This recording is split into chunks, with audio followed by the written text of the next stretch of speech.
Well, today there's going to be an attack of multi-tool clones with these knockoffs of The iconic Leatherman Wave. And to see how these Chinese multi-tools fare against a true classic, I've invited my brother-in-law Jesse to help us out today. And I've got the rock tool as well as the bee-bury, and I've used them each for about a month. I'm excited to share my experience with you guys. So I'm looking forward to finding out if Leatherman is now obsolete because of all these Chinese clones. Let's go ahead and dive on in. Check. Okay, I think we're good. Okay. Thinking of those Sesame Street aliens.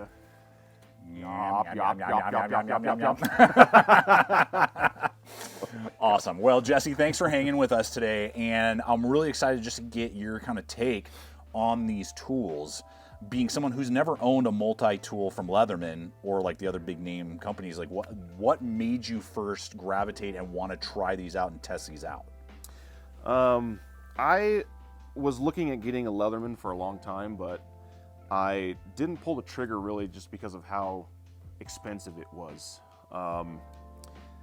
Just kind of a little higher than I wanted. I saw a video from MAXLEVELEDC a little while back. Shout out to a friend of the channel, Dominic, you're awesome. He's doing awesome stuff with a lot of these like knockoff multi-tools lately. He's got a whole plethora of videos on that. Yeah, so he was comparing some of these Chinese-made ones. I don't remember exactly which ones, but just because of the value of what you're getting, and I'm not sure how much are these going for nowadays. Yeah, so I just looked them up. Bought both of these a little while ago. Right now, the bee-bury is going for $25, and then the rock tool is going for $45. Last I checked. So I mean, you know, with a Leatherman Wave being like $120, I mean, you can get 3 rock tools and you get like what, 5 of the bee-bury basically. Right. For those Leathermans. Now, obviously, a Leatherman is made in America, and you're going to get a 25-year warranty. These guys are going to have a 30-day warranty, so that's something to kind of consider. But like, where did you see yourself like using these a lot? Like, this isn't part of your career. You know, it's not like a tool that you're going to use literally daily to get your job and your work done. Right. Yeah, I work in IT, so I definitely don't need these every single day. I basically wanted this for working around the house, you know, if I'm working on, you know, my sprinkler system, if I have some screws in some cabinets that I need to, you know, tighten. Honey-do list stuff around the house. Exactly. You know, I basically don't want to have to go out to the garage and get dedicated tools. You know, this is something I can grab quick and it suffices. You know, it works just fine for, you know, little menial tasks around the house. Right, or possibly like, I know we were talking because you're a fisherman, like throwing in a tackle box. You know, you don't really have to do that, and because they're a lot more inexpensive, you know, you're not sinking $100 into a tackle box that you use 3 to 5 times a year. You know? Exactly. Right. Yeah. I basically thought, you know, something that's inexpensive because I'm going to use it pretty rarely, you know, and yeah, if I'm fishing, and I can leave it in the tackle box, I can leave it in the glove box in the car, you know, or if I do go camping rarely, but when I do, I think I could, you know, throw this on the belt, have it around the camp, you know, and use it to supplement a camp knife, you know, or something like that. Totally. So let's go ahead and dive in and see some of the more detailed aspects of it and see how those hold up, as well as find out how durable they are with some of the testing, and ultimately decide and kind of determine, are these a good alternative if you're on a budget. Now, this is one aspect that I'm really interested in hearing your thoughts on, because we all know Leatherman has their proprietary, you know, like flat bits that a lot of people kind of are irritated with. You know, if you lose one, you got to go to Leatherman and buy a whole nother kit. It can be kind of a headache. These tools have 1/4-inch hex bits that are just very generic. So why don't you unpack a little bit about the pros and cons of this design characteristics with these bit drivers? Sure, yeah. So the first tool I used was the rock tool. And the first thing I noticed about the bit tool is that you can use just regular 1/4-inch bits in here, which I thought was pretty cool. I naturally just wanted to try it with different bits. The rock tool does not come with any spare bits or anything like that. So the thing I noticed about the rock tool, you know, is that a single-sided 1/4-inch bit is gonna sit too far back in here, and it recesses itself. Right. So you can't really use it. Yeah, it kind of sits too far back in there, and a normal 1/4-inch bit doesn't have the little the little lug here, so it'll just, if you turned it over, it'll just fall right out. Now I've heard that they do make, like, just, you just buy on Amazon or something, really small magnets to put in there, because it's not magnetized, right? Nope. They're relying on the like detent ball to hold it into place. Yeah, this little guy holds it in there. So yeah, if you had like a little magnet you could drop down in there, that would be sweet to hold in a normal bit if you had to use it that way. Now, what about the B-Bury? You liked an aspect of that over the rock tool. Yeah, so the B-Bury is definitely the bit tool is definitely way better because it comes with these optional bits, which is a really sweet addition that the rock tool does not have. And so it has additional flats. Some Torx in there. Yeah, there's a couple. I think this is a T10 and T15, which is probably what you would use. But those have the detent balls on them. Right. Yeah. So these have the same little detent ball, and it'll hold in the tool just the same as this one will. That's a really good data point. So I'm looking forward to doing the stress test on these pliers, since we have replaceable teeth, non-replaceable teeth, depending on the tool, in just a moment. But let's just run through the other implements really fast, how that all kind of held up for you. Again, it's a carbon copy of what you're going to be getting with a Wave, in that both of them are going to have can openers and bottle openers. The difference here would be this little mini like sunglass screwdriver is just one-sided, whereas you get like bits with the Leatherman. Right. How did you use that? Yeah, I was able to tighten up some screws on my sunglasses with this little screwdriver there. Okay, and then you get both. You're gonna get like a big broad flathead for prying or just flathead stuff, and then scissors. How did the scissors? I know a lot of people love the scissors on their multi-tools. Did these operate in like the spring-loaded and cut and do what they're supposed to? Yeah, I thought the scissors are pretty much exactly the same on both tools. I thought they were sharp. They felt well. They cut well. The spring didn't like bind up or anything. No. The spring was good. It has like a good reflex action on it, and I cut through like some cardboard and maybe some heavier materials, which you probably would not want to do that too much, but it can do it. And I trimmed like some loose threads on my jeans or something with it. So finer things would be better for these. And all the implements will be locking. They are identical. Again, I think I've read or heard somewhere that these are actually like made all in the same factory, is my understanding. But you can see like the locking mechanism there, the lock back style, like what you would get. So, and then let's just look at here real quick at all of the other implements on the exterior. You're gonna get like that serrated blade. Seem to go through stuff decently. Yeah.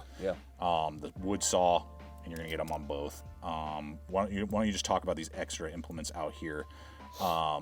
And the build quality seems to be there. I saw that the B-Bury, it says 3CR13 MOV steel. It said for the body, but I couldn't figure out what the steel was. I know that on the rock tool, it's a 7CR17 MOV steel for like these implements and the blade. But you can see like the blade is obviously like a total carbon copy of the Leatherman Wave blade. Why don't you just talk a little bit, just performance-wise? Were they fine? Not good? I would say they're fine. I'm certainly no professional when it comes to blade design and stuff like that. But I thought cutting through cardboard and stuff, the flat of the blade seems to perform better on these than this curved portion. I found it hard to kind of slice through materials, but cutting on the flat is pretty good. Liner locks on all the exterior implements. You got the file, you got all that stuff. Yep, everything locked down pretty well. Did you feel like the one was more ergonomic, or just, not that multi-tools aren't that great, but you didn't notice any like major issues ergonomically with either one? No, they both felt pretty well. Obviously the belt clip kind of, feels funky in the hand, but that's to be expected. Right. And that is something just to kind of note here real quick, is that the B-Bury is going to have a pocket clip that is removable. Right. It's pretty light metal, but works. And you liked because of not only the bits, but the B-Bury clip you were showing me on the nylon belt is a lot more functional. Right. This is more of kind of like a generic what we would see on a Leatherman. Right. The button snap. Just has like a belt loop on the back. It's got some elastic right there on the sides. Yeah, the B-Bury pouch, it's nice because this little clip, like I just put this over, the waist of my jeans with no belt, and this little clip was able to like retain it to my jeans, and I couldn't easily pull it up. Nice. or whatever. So even without a belt, it, you know, works well. Sweet. So we're going to start with the Beebury, which has replaceable bits. or I keep saying bits, teeth. So I'm really curious to see what this one's going to do. I don't know where you would even get replaceable teeth. I don't know if they have it on. I'll annotate it in if they do. Otherwise, you might, maybe a Leatherman one you could replace. But let's just see. Yeah. I think it's funny that like the cheaper one, you know, is the one that gives you replaceable teeth. So yeah, it's going through this stuff pretty easy. Nice. I'll try it on the more up and on the this teeth stuff too. is 16 gauge galvanized wire, so we're gonna start with that. Moment of truth. There we go. Piece of cake. Nice. Okay, let's do like 2. There it goes. There we go. Okay. I'm not seeing any So problems. now we need to see if this fractured. Let's look. No, I'm as far down in the teeth as I can get. Right. Yeah. No fracturing from what I can tell. Nothing there that I can see. All right. Okay, let's do the other one, the rock tool here. Let's start with this wire again. Okay. Yeah. Oh, you got spare. Yeah. Again, this one cuts through it pretty easy. Is there one that you notice is better than the other, or is it the same? If you had to choose. I would choose the Beebury just because it's got the replaceable teeth. But I mean, they both cut pretty identically. Identical. Yeah, Okay. yeah. Da-da-da-da. Da-da-da-da-da. The main event.